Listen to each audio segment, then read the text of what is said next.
Hello my dear students, how are you all? Today's video welcomes you with the new topic for class 12 statistics. So let's start our today's video. Today's topic linear correlation. है आज का new topic chapter number 2 linear correlation. Students, मैंने आपको पहले भी बताया था कि ये चैप्टर अप्लाइड स्टैटिस्टिक है. मैंने आपको जब ब्लूप्रिंट दिया था तो ब्लूप्रिंट में मैंने बताए थे कौन से चैप्टर अप्लाइड में आते हैं और कौन से थियोरी में बेस्ड पे आते हैं. तो इसमें भी आपको इंडेक्स नंबर के जैसे ही थोड़ी बहुत थियोरी जाननी है पहले, उसके बाद आप सम सॉल्विंग करोगे. पर ज़्यादा से ज़्यादा ये अप्लाइड स्टैटिस्टिक है, आपको बस फॉर्मूला याद रखने हैं एंड देन आपको रिजल्ट मिलेगा. बस थोड़ी बहुत थियोरी जाननी है जो मैं यहाँ पे पहले थियोरी समझाऊंगी. स्टार्ट करते हैं पहले थियोरी से. ये छोटा सा माइंड मैप है, मैं डीपली भी थियोरी समझाऊंगी आगे इसी वीडियो में. Definition of linear correlation.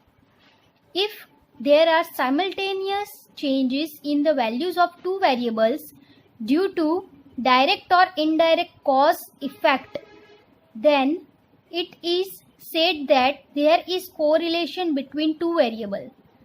The correlation is said to be linear correlation. Okay students, तो डेफिनेशन क्या कहना चाहती है कि कोई भी चेंजेस, कोई भी दो वेरिएबल रहते हैं. ओके, सपोज यहाँ पे हमने ले लिया कोई भी दो वेरिएबल, यहाँ पे variable x and variable y. तो अगर सपोज वेरिएबल x में लेती हूँ रेनफॉल और वेरिएबल y में लेती हूँ प्रोडक्शन या यील्ड्स बोल सकते हैं, यील्ड्स ऑफ क्रॉप्स.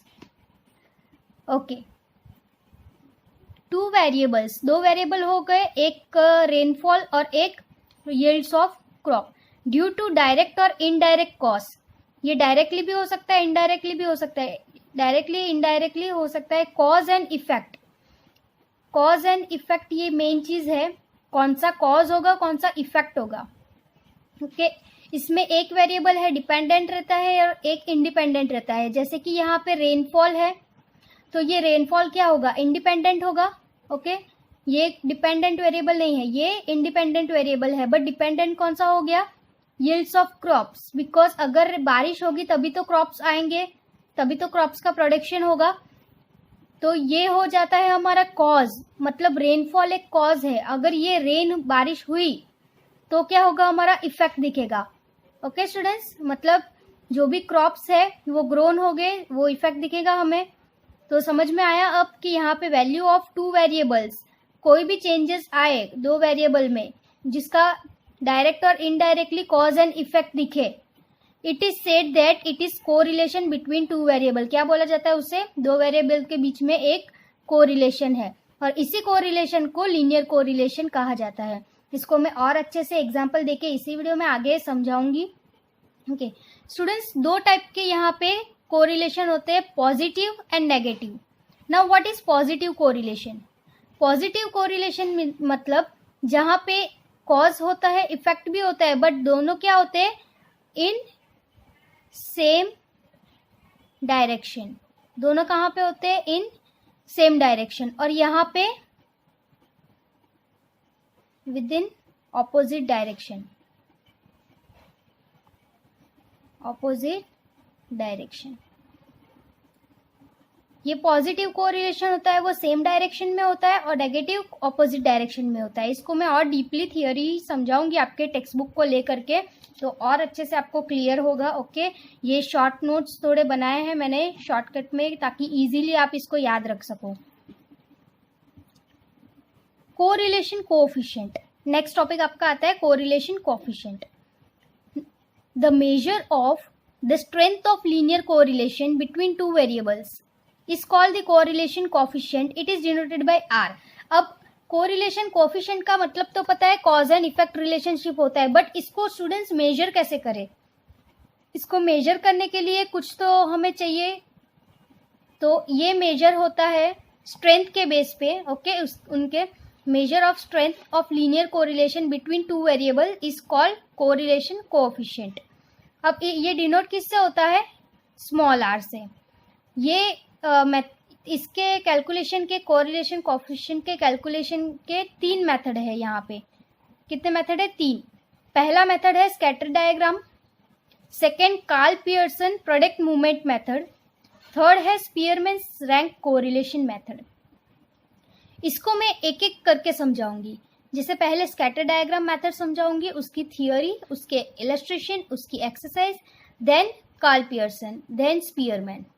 ओके, तो सबसे पहला मेथड हम देखते हैं scatter diagram method. Scatter diagram method, यहाँ पे मैंने ब्रैकेट में लिखा है ग्राफिकल मेथड, मतलब ये पूरा ग्राफ बेस्ड है। इसमें कोई कैलकुलेशन आपको करने की ज़रूरत नहीं है, ये पूरा ग्राफ बेस्ड है, तो इसकी आपको सिर्फ थियोरी याद रखनी है। इसको 5 डिफरेंट वे में यहाँ पे दिया गया है, मतलब इसको ग्राफ जो हम बनाते हैं ग्राफ के अकॉर्डिंग इसको अलग अलग करते हैं। जैसे कि सबसे पहला है perfect positive correlation, second perfect negative correlation, third partial positive correlation, fourth partial negative correlation and fifth absence और लैक ऑफ लीनियर कोरिलेशन। ये ग्राफ के टाइप्स है। बोलते हैं ना कि अगर हम लोग ने ग्राफ बना दिया तो हम कैसे जान पाएंगे कि ये कौन सा कोरिलेशन है, तो ये टाइप्स है अलग अलग। तो इसको भी मैं इलस्ट्रेशन के थ्रू समझाती हूँ अभी। तो चलिए अब हम समझते हैं आगे। इसको आपके टेक्स्ट बुक में इलस्ट्रेशन भी है और थियरी से भी आप अच्छे से, बहुत अच्छे से आपको समझ में आ जाएगा। तो मैं टेक्स्ट बुक से अभी समझाती हूँ आपको। There is a cause and effect relation between two variables. The value of two variables changes due to the effect of some other factors. ये मैंने आपको पहले ही बताया थियरी में। Okay, cause and effect relationship. अब इसमें मैं एग्जाम्पल एक मैंने तो दे चुकी हूँ रेनफॉल और प्रोडक्शन का। अब यहाँ पे फिर भी पढ़ लेते एक बार। In case of early rainfall and yield of rice of a region, usually it rainfall increases up to some extent. Yield of rice also increases. मैंने पहले बताया रेनफॉल अगर इंक्रीज होगा yield of राइस भी क्या होगा, इंक्रीज हो जाएगा। अगर रेनफॉल यहाँ पे डिक्रीज हुआ तो yield of राइस भी क्या हो जाएगा, डिक्रीज हो जाएगा। सो रेनफॉल इज कॉज, क्या है रेनफॉल, क्या है cause, and yield of rice effect. Similarly, when the income of a person remains more or less same, expenditure increases and saving decreases. If his expenditure decreases, saving increases. उसका अगर expenditure decrease हुआ तो saving भी क्या हो जाएगा, decrease हो जाएगा, और expenditure increase हुआ तो saving क्या हो जाएगा, increase हो जाएगा। तो यहाँ पे कॉस्ट क्या हो गया, एक्सपेंडिचर कॉज हो गया, और सेविंग क्या हो गया, इफेक्ट हो गया। बिकॉज सेविंग जो है वो किसके ऊपर डिपेंडेंट है, एक्सपेंडिचर के ऊपर, कि कितना खर्चा होगा, जो खर्चा होगा उसमें से हमारा जितना पैसे बचेंगे देन वो हमारी सेविंग होगी। ओके, तो यहाँ पे आप इसी तरीके से कॉज और इफेक्ट को डिफ्रेंशिएट करोगे। Then next, the changes in two variable in the about two example indicate cause effect relationship. Sometimes both the variables may be mutually dependent and therefore neither can be specifically said as cause and other the effect. Students, कभी अब तो आपने example में देखा कि जैसे कि एक डिपेंडेंट है और एक इंडिपेंडेंट है, पर कभी कभी क्या होता है दोनों एक साथ हम कंफ्यूज हो जाते हैं कि कौन सा डिपेंडेंट बोले कौन सा इंडिपेंडेंट बोले। बिकॉज देखने जाए तो दोनों एक ही जैसे लगते हैं, both are dependent, both are independent. Okay, तो देखो यहाँ पे है लिखा हुआ म्यूचुअली डिपेंडेंट, तो हमें स्पेसिफिकली कौन सा पता करना मुश्किल हो जाता है कि कौन सा कॉज है और कौन सा इफेक्ट है। तो जैसे फॉर एग्जाम्पल यहाँ पे example, to increase supply which is not always possible instantly, when supply increases price tend to decrease. If demand increase, यहाँ पे दिख नहीं रहा है, इफ डिमांड इंक्रीज, अगर डिमांड इंक्रीज हुआ तो जरूरी नहीं है कि सप्लाई भी इंक्रीज हो जाए। ओके, डिमांड बढ़ा तो सप्लाई बढ़ना जरूरी नहीं है, और अगर सप्लाई बढ़ा तो price tend to decrease and because of that demand goes up. Price decrease भी हो सकता है, इंक्रीज भी हो सकता है, ये हमारे हाथ में नहीं है. ओके, सो हम यहाँ पे डिफ्रेंशिएट नहीं कर सकते कि कौन सा इंडिपेंडेंट वेरिएबल है और कौन सा इंडिपेंडेंट वेरिएबल है. तो डिमांड अगर सप्लाई पे डिपेंड है और सप्लाई डिमांड पे डिपेंड है, ये हम कह नहीं सकते. तो कभी कभी ऐसी सिचुएशन भी आ सकती है. ओके, नेक्स्ट एग्जांपल है ages of husband and wife. कभी हस्बैंड की भी एज बड़ी हो सकती है, कभी वाइफ की भी एज बड़ी हो सकती है, तो हम यहाँ पे कुछ कह नहीं सकते. तो इस तरीके से भी आते हैं यहाँ पे एग्जाम्पल्स. नेक्स्ट देखते हैं हम. In case of sale of rain coat and sale of rain shoes, the value of both the variable increase in monsoon. There is no direct cause-effect relation here between two variables, but the changes in sale of raincoat and rain shoes are observed due to presence of the third variable, namely the monsoon. This is an example of indirect cause relationship. यहाँ पे क्या बोलना चाहता है कि जो cell हुआ है रेनकोट का और रेन शूज का, बोथ दी ये दोनों वेरिएबल की डिमांड कब इंक्रीज होगी? मॉनसून में. ओके, रेन शूज और रेनकोट का. But there is no direct cause effect relation. Direct cause effect relation नहीं है यहाँ पे दो वेरिएबल के बीच में, बिकॉज रेनकोट और रेन शूज का सेल ऑब्जर्व कब होता है? थर्ड वेरिएबल में. Third variable means monsoon. Monsoon जो है वो थर्ड वेरिएबल है, क्योंकि मॉनसून सीजन में ही इन दोनों का सेल होता है, ऐसे तो कोई नहीं खरीदेगा. तो ये क्या हो गया? इनडायरेक्ट टाइप ऑफ रिलेशन हो गया. ओके, तो ये एग्जाम्पल है इनडायरेक्ट कॉज इफेक्ट रिलेशनशिप का. नेक्स्ट, ये तो डेफिनेशन है आपका. ओके, तो मैंने आपको टाइप्स बताए थे. कितने टाइप्स थे यहाँ पे? 2. There are 2 types of correlation, positive correlation and negative correlation. So what is positive correlation? Positive correlation is, okay wait, sorry students, मैंने आपको बोला पहले भी कि यहाँ 2 टाइप के कोरिलेशन होते हैं, एक पॉजिटिव एंड दूसरा नेगेटिव. अब जो पॉजिटिव कोरिलेशन है वो क्या? सेम डायरेक्शन में वर्क करता है, उसके कॉज एंड इफेक्ट बोथ जाते हैं सेम डायरेक्शन में. और उसके कंपैरिजन में जो नेगेटिव रिलेशन होता है वो क्या करता है? वो ऑपोजिट डायरेक्शन में जाता है. यहाँ पे लिखा ही है आपको कि it goes in same direction and it goes in opposite direction. अब क्या है, इसको एग्जाम्पल के थ्रू समझते हैं कि correlation between price and supply. Price and supply का जो कोरिलेशन है उसको क्या सेम डायरेक्शन में जाता है, क्योंकि अगर प्राइस डिक्रीज होगी तो सप्लाई क्या हो जाएगा? आइटम का बढ़ जाएगा. बिकॉज प्राइस डिक्रीज होगी तो अपने आप डिमांड बढ़ जाएगी. अगर डिमांड बढ़ेगी तो मार्केट में सप्लाई क्या होगी? सप्लाई भी फास्ट होगी और सप्लाई भी ज्यादा होगी. Second, age of husband and age of wife. अब हस्बैंड की एज सेम भी हो सकती है, वाइफ की एज भी सेम हो सकती है, या फिर हस्बैंड वाइफ दोनों की एज या तो इंक्रीजिंग ऑर्डर में रहेगी या डिक्रीजिंग ऑर्डर में रहेगी. फिर number of vehicles and number of accidents, मतलब जितने नंबर्स ऑफ व्हीकल्स रोड पे चलेंगे उतने नंबर्स ऑफ एक्सीडेंट्स होने के कॉजेज ज्यादा होंगे. Okay, sale and profit. Sale and profit ये गुड एग्जाम्पल है. जितना सेल होगा आपका, जितना सेल बढ़ेगा उतनी आपकी प्रॉफिट मार्जिन इंक्रीज हो जाएगी. Rainfall and yield of crop, ये मैंने आपको पहले ही समझाया.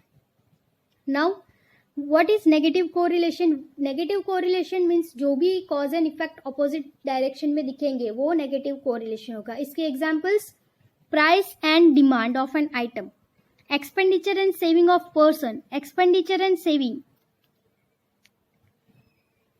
यहाँ पे अब एक बंदा है, वो उसकी इनकम है, तो वो इनकम में से कितना एक्सपेंडिचर करेगा, कितना सेविंग करेगा, ये उसके हाथ में है. वो पहले या एक्सपेंडिचर करे, उसमें से जो बचे वो सेव करे, या फिर पहले सेव करता है, उसमें से जो बचेगा वो खर्चे के लिए निकालेगा. तो ये क्या एक ऑपोजिट रिलेशनशिप बनती है कि वो बंदे के हाथ में है कि वो एक्सपेंडिचर ज्यादा पहले करेगा कि पहले सेविंग करेगा. ओके, फिर minimum day temperature and sale of woollen cloth. अब कोई किसी को प्रॉब्लम हो तो वो गर्मी के सीजन में भी वुलन क्लॉथ परचेस कर सकता है, तो इसमें कोई इश्यू नहीं है कि जो नॉर्मल डे का टेम्परेचर हो उसके हिसाब से ही हम वुलन क्लॉथ का परचेस करें। ओके, फिर altitude of amount of oxygen in air are some of the examples of negative correlation. Next देखते हैं correlation and coefficient of correlation. ये मैंने आपको समझाया कि इसके 3 मेथड होते हैं। पहला method scatter diagram, second method Karl Pearson and third method Spearman rank correlation. पहला मेथड हम पढ़ेंगे scatter diagram. What is scatter diagram method? जैसे कि मैंने बताया कि स्कैटर डायग्राम एकदम सिंपल मेथड है। ओके, ये पूरा ग्राफिकल बेस्ड मेथड है।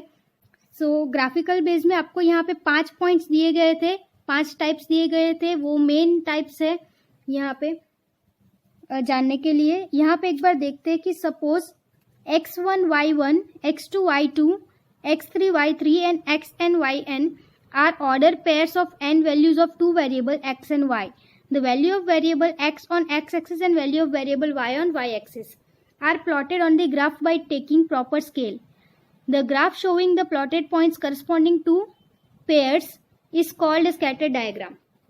ये सिंपल है एकदम। आपको x एंड y के पॉइंट्स दिए गए होंगे, आपको x एक्सिस पे x के पॉइंट्स डालने हैं, y एक्सिस पे y के पॉइंट्स डालने हैं। बस सिंपल इनफ आपको ग्राफ ड्रॉ करना है और टाइप बताना है कि ये कौन से टाइप में आता है। मैंने आपको यहाँ पे 5 टाइप पहले बताए थे। कौन से? एक परफेक्ट पॉजिटिव कोरिलेशन, दूसरा perfect negative correlation, third partial positive correlation, fourth partial negative correlation, and fifth absence and lack of correlation. So let's know what are the all types of correlation. The very first type, perfect positive correlation.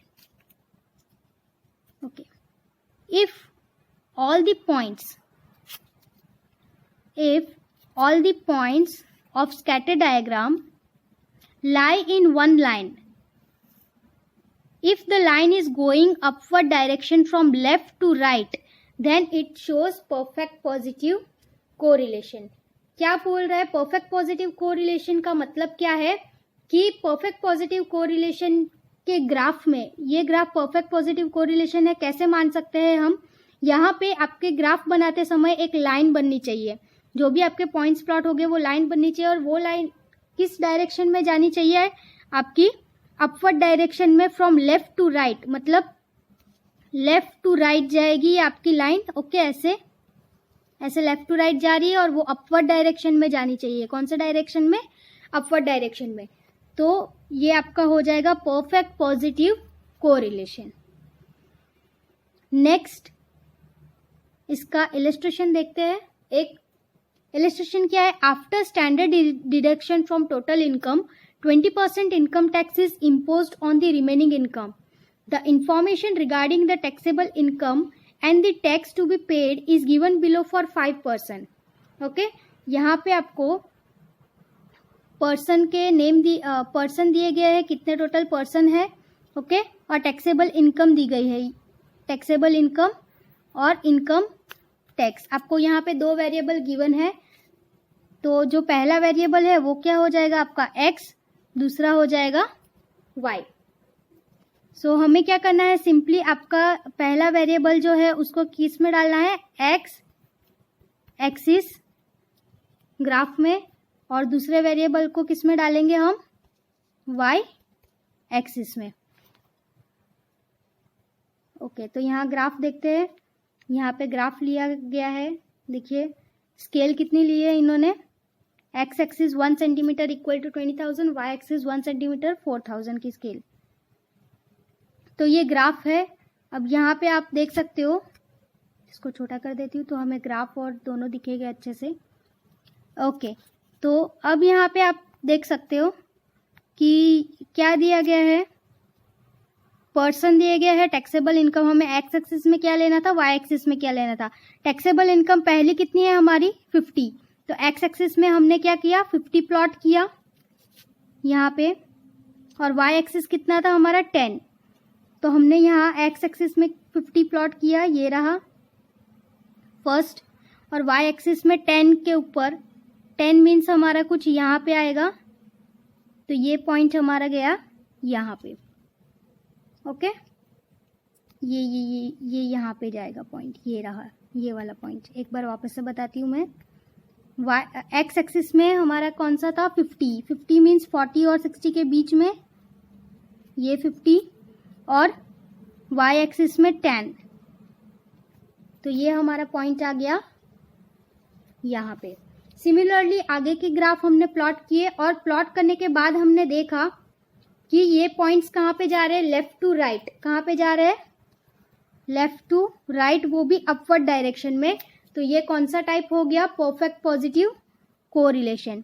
देखो last में क्या लिखा है, we can see that all the points lie on the same line in scatter diagram. We can also see that value of variable x change and value of variable y also change in same direction with constant proportion.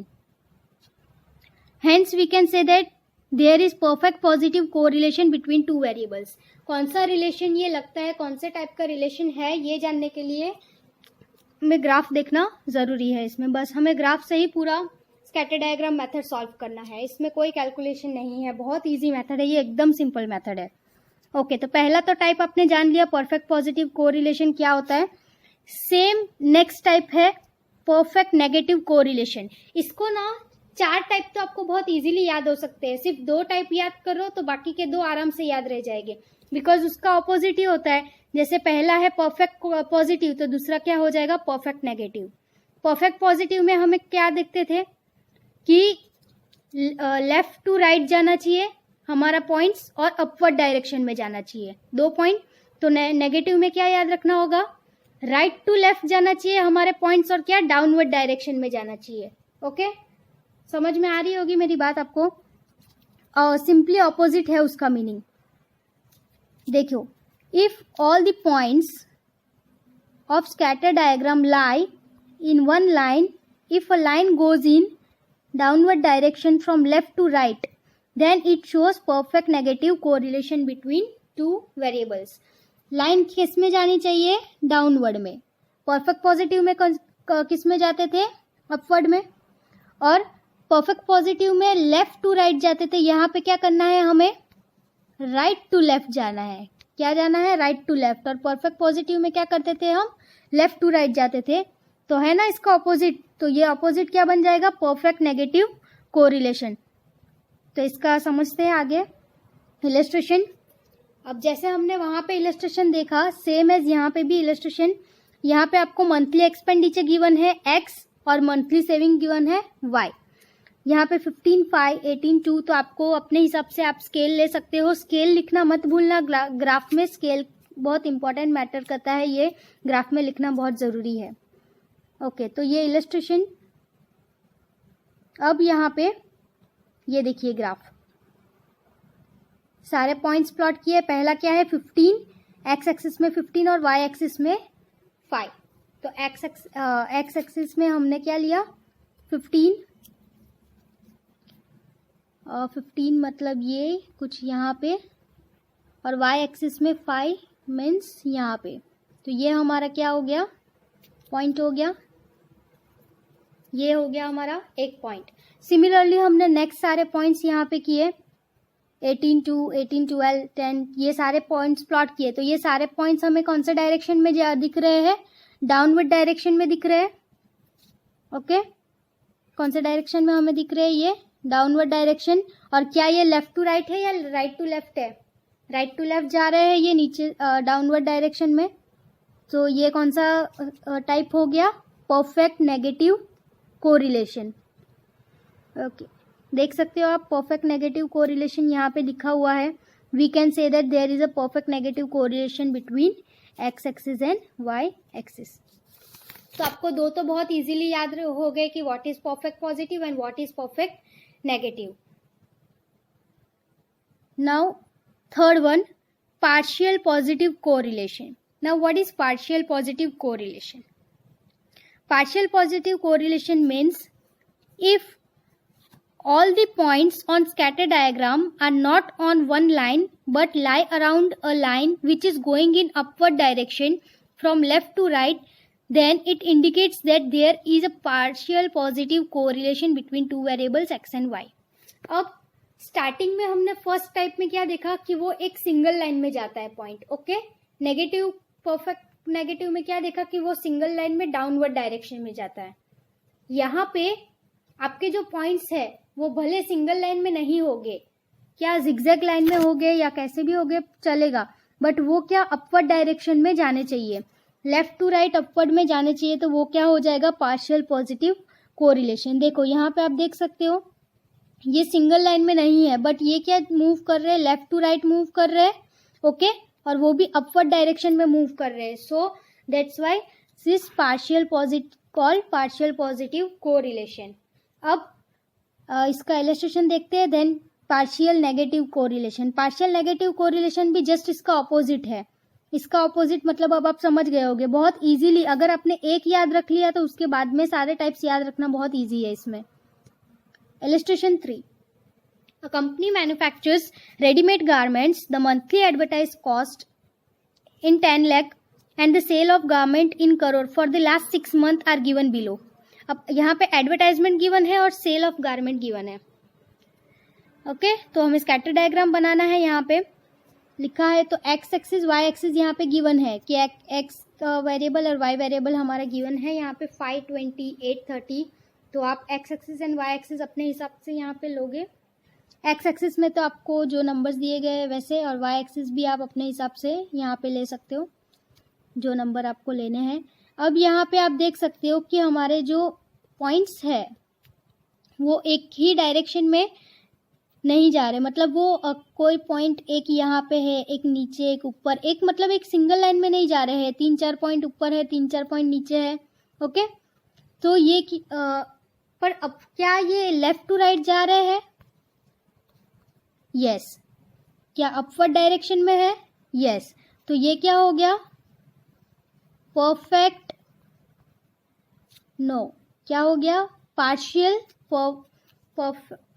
Positive correlation. कौन सा? Partial positive correlation. Okay students, तो समझ में आ गया आपको partial positive correlation example के through. Next, partial negative correlation. What is partial negative correlation? तो similarly partial positive का ऑपोजिट, मतलब पार्शियल पॉजिटिव में हमने क्या देखा कि एक लाइन में नहीं थे पॉइंट्स, ऊपर नीचे थे चलेगा, बट वो क्या लेफ्ट टू राइट जाने चाहिए और अपवर्ड डायरेक्शन में रहने चाहिए, तो वो पार्शियल पॉजिटिव था। तो उसका ऑपोजिट क्या होगा कि पॉइंट्स एक लाइन में नहीं होगे तो चलेगा, बट डाउनवर्ड डायरेक्शन में राइट टू लेफ्ट जाने चाहिए। ओके, तो देखते हैं यहाँ पे if all the points of scatter diagram are not on one line but lie around some line which is going downward direction from left to right. Left to right downward direction में जा सके, left to right downward direction में जाए तो वो क्या हो जाएगा, पार्शियल नेगेटिव कोरिलेशन। इजी है ना स्टूडेंट्स, याद रखना इसका illustration. A company manufacturing spare part of for vehicle fix different prices of rubber brusher for 5 months to know the effect of price on its demand. Draw the scatter diagram from it and discuss about the nature of the correlation. Price को x लिया है, monthly demand y given है हमें यहाँ पे। तो 12, 45, 13, 35, 14, 30, 15, 15 and 16, 10 ये हमारे वेरिएबल्स है। ओके, तो ये पॉइंट्स है सारे जो हमें प्लॉट करने हैं। ये हमने यहाँ पे देखो ये प्लॉट किया हुआ है इलस्ट्रेशन में। अब प्लॉटिंग के बाद ये जब पॉइंट्स प्लॉट किए वो क्या सिमिलर लाइन में है? नहीं, वो एक सिमिलर लाइन में नहीं है, पर क्या है, लेफ्ट टू राइट मूव कर रहे हैं ये, यस, और क्या है, डाउनवर्ड डायरेक्शन में है। तो ये कौन सा हो जाएगा, पार्शियल नेगेटिव कोरिलेशन। क्या हो जाएगा, partial negative correlation. Last type of the scatter diagram method, okay, वो क्या है, absence and lack of linear correlation. If the point of scatter diagram lie randomly without forming any specific pattern, then it indicates absence of linear correlation. Okay, अब यहाँ पे आपको दो दिए हो गए वेरिएबल्स, पर वेरिएबल्स के जो भी पॉइंट्स है वो ना तो कोई सिंगल लाइन में आ रहे होंगे, ना तो डबल लाइन, ना तो इधर उधर, बट क्या कि एक भी पॉइंट सब रैंडमली मिक्स हो जाते हैं। Okay, forming and specific pattern, कोई एक पैटर्न बना देते हैं। सपोज यहाँ पे एक पैटर्न बना के रखा हुआ है, सारे एक क्या बोलते हैं, ग्रुप बना दिया है ये पूरा सारे पॉइंट्स को मिला करके। तो इस तरीके का अगर कुछ पैटर्न फॉर्म होता है इस तरीके का या किसी भी तरीके का, सपोज यहाँ पे एक पॉइंट, यहाँ पे यहाँ पे यहाँ पे यहाँ पे यहाँ पे ये, तो ये क्या हो गया, अब ये एक ग्रुप हो गया। तो इस तरीके से अगर कोई पॉइंट यहाँ पे आते हैं तो वो क्या हो जाएगा, एब्सेंस और लैक ऑफ कोरिलेशन हम बोलेंगे उसे। ओके, ये और क्लियर होगा ये फिफ्थ वाला पॉइंट थोड़ा किसके इलस्ट्रेशन के थ्रू। अब इसका इलस्ट्रेशन तो देखते हैं हम। ये बहुत कम पूछा जाता है एक्चुअली, जो फर्स्ट 4 टाइप से वो ज़्यादा पूछे जाते हैं आपको एग्जाम में, और ये सिंपल मेथड है एकदम, तो इसको याद करना भी बहुत इजीली है। बस आप एक फर्स्ट वाला सिर्फ याद कर लो, उसका ऑपोजिट उसके रिलेटेड ही बाकी के 3 पॉइंट है, एंड लास्ट वाला तो सबसे अलग है जिसमें सारे पॉइंट्स एक ही साथ आ जाते हैं प्लॉटिंग में, तो वो क्या हो जाता है, एब्सेंस ऑफ लैक और लीनियर कोरिलेशन उसे माना जाता है। नेक्स्ट देखते हैं इसके merits and demerits scatter diagram के, बिकॉज कभी कभी ये थियोरी में पूछ लेते हैं, तो देख लेते हैं। This is a simple method to know the nature of correlation between 2 variable. ये बड़ा ही सिंपल मेथड है, आपने देखा कि जस्ट आपको थोड़ा बहुत थियोरी याद रखना है, और ग्राफिकल मेथड है तो ग्राफ प्लॉट करके आप इजीली ये फाइंड कर सकते हो कि कौन से टाइप का कोरिलेशन है। फिर less mathematical knowledge is required as the knowledge of plotting points. बहुत कम मैथमेटिकल नॉलेज, मतलब बहुत कम कैलकुलेशन, देखने जाए तो थोड़ा भी कैलकुलेशन है ही नहीं इसमें। ओके, बहुत कम less mathematical knowledge required, easily solve हो जाता है, थियोरी बेस्ड है थोड़ा, ये मेथड थियोरी बेस्ड है। It also gives some idea about strength of correlation between 2 variables. उसके स्ट्रेंथ के बारे में हमें आइडियाज मिल जाती है ये दोनों वेरिएबल्स के through. The scatteredness of point suggest whether the correlation is linear और नॉट। हम जो पॉइंट प्लॉट करते हैं उससे हमें सजेशन मिलता है कि ये लीनियर है या फिर नहीं। Okay, there is no difficulty in judging the nature of correlation if some pairs of extreme observation are present in the data. Difficulty नहीं होती हमें जज करने में कि कौन सा नेचर ये हो रहा है, या आइदर परफेक्ट पॉजिटिव है, परफेक्ट नेगेटिव है, पार्शियल पॉजिटिव या पार्शियल नेगेटिव, ये इजीली हम जज कर सकते हैं कि कौन सा रिलेशन है। फिर limitation, this method gives nature of correlation and some ideas about strength और correlation, but it does not give exact degree of relationship. Okay, ये मेथड सब चीज में इजी है, बट यहाँ पे ये मेथड ये नहीं शो करता है कि रिलेशनशिप एग्जैक्ट डिग्री नहीं शो करता है यहाँ पे रिलेशनशिप का। ओके, तो स्टूडेंट्स अब यहाँ पे हमें एक्सरसाइज सॉल्व करते हैं। मैं एक्सरसाइज आपको सॉल्व करके यहाँ पे दिखाती हूँ। हमने मेरिट्स, डीमेरिट्स और थियोरी देख ली है फर्स्ट मेथड की। अब एक्सरसाइज सॉल्व करते हैं तो उससे आपको और इजीली मैं बताऊंगी कि कौन सा कितने एक्सरसाइज में आपको टोटल कितने सम्स हैं। 3 सम्स है आपको, मैं कोई भी एक सम्स आपको करके बताती हूँ। एक्सरसाइज का first sum, a ball pen making company wants to know the correlation between the price and supply of its most selling gel pen. The following information is collected for it. Draw a scatter diagram and interpret it. यहाँ पे आपको price given है और monthly supply given है, तो इसमें से x axis क्या होगी, वाई एक्सिस क्या होगी। एक्स एक्सिस डिपेंडेंट होता है, Y axis independent, X axis independent होता है और वाई एक्सिस डिपेंडेंट। तो प्राइस जो है इंडिपेंडेंट हो जाएगा और मंथली सप्लाई वो तो डिपेंडेंट होता है प्राइस पे, तो हम एक्स एक्सिस में क्या लेंगे, प्राइस, वाई एक्सिस में मंथली सप्लाई। ओके, तो यहाँ पे मैंने बनाया है ये ग्राफ, स्केल लिखी है, X axis 1 centimetre equal to 2 rupees. Okay, 2468 से मेरा डेटा जा रहा है, 2 रुपीज़ से इंक्रीज हो रहा है। Y axis 1 centimetre equal to 10 unit, 10 unit का मैंने गैप लिया है बीच में, सो ये 10 यूनिट स्केल। अब नेक्स्ट हमें ये सारे पॉइंट्स प्लॉट करना है, मतलब x1 y1 बन के एक पॉइंट होगा, x2 y2 एक पॉइंट, इस तरीके से। तो पहला है x एक्सिस में 14 और y एक्सिस में 32। तो x एक्सिस का 14 मतलब ये रहा, और y एक्सिस में 32 मतलब कुछ यहाँ। पॉइंट कहाँ पे आएगा हमारा, यहाँ पे। ओके, नाउ नेक्स्ट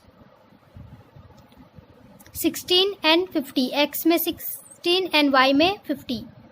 तो ये रहा x एक्सिस 16 और y में 50, ये जाएगा कुछ इधर। ये आ गया हमारा दूसरा पॉइंट। नेक्स्ट 12 एंड 20, ये 12 और यहाँ 20।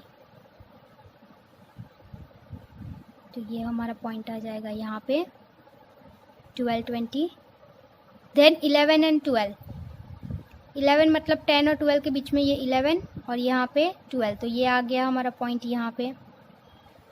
फिर 15 एंड 45, 15 मतलब 14 एंड 16 के बीच में ये 15 और 45 ये रहा, यहाँ पे 50 और 40 के बीच में ये 45। तो ये पॉइंट जाएगा यहाँ पे। देन नेक्स्ट 13 और 30, 13 एंड 30। तो 13 आएगा हमारा 12 और 14 के बीच में, मीन्स यहाँ पे कहीं पे 13 की लाइन जाएगी और 30 है ना। तो ये रहा 13 एंड 30। नेक्स्ट पॉइंट आएगा हमारा यहाँ पे। लास्ट 17 एंड 53, 17 16 और 18 के बीच में 17 और 53। तो ये 17 की लाइन और यहाँ 53, मतलब ये 2 पॉइंट से आगे। ओके, तो स्टूडेंट अब यहाँ पे हमें नेचर डिसाइड करना है कि ये कौन से टाइप का है। परफेक्ट पॉजिटिव है, परफेक्ट नेगेटिव है, पार्शियल पॉजिटिव है या पार्शियल नेगेटिव है। बिकॉज एब्सेंस तो दिख नहीं रहा है क्योंकि सारे पॉइंट एक डायरेक्शन में है, एक लाइन में है। स्केल से आप चेक कर सकते हो, एक लाइन में है, नो। तो परफेक्ट पॉजिटिव या परफेक्ट नेगेटिव तो नहीं होगा बिकॉज ये अलग अलग लाइन में है। क्या ये लेफ्ट टू राइट जा रहे हैं? यस, लेफ्ट टू राइट जा रहे हैं, बट कौन सी डायरेक्शन में जा रहे हैं? अपवर्ड डायरेक्शन में जा रहे हैं। तो ये कौन सा हो जाएगा अपना परफेक्ट, यहाँ पे लिख देती हूँ मैं, कौन सा हो जाएगा परफेक्ट, सॉरी परफेक्ट नहीं, partial positive, partial positive correlation. Okay students, तो अभी आपको समझ में आ गया अच्छे से। ग्राफ हमें प्लॉटिंग करना है। सिंपली एक्स एक्सिस और वाई एक्सिस हमें डिपेंडेंट और इंडिपेंडेंट वेरिएबल से पता चलेगा, या फिर कभी कभी तो यहाँ पे ही गिवन होगा कौन सा एक्स एक्सिस है, कौन सा वाई एक्सिस पे हमें लेना है। एक्स और वाई आपको यहाँ पे वेरिएबल 2 गिवन हो गए, हमें सिर्फ ग्राफ प्लॉट करना है और उसका नेचर हमें बताना है। नेचर अच्छे से बताना बस, और कुछ नहीं है एक्सरसाइज में। बाकी के 2 सम्स आप खुद से ट्राई कीजिएगा।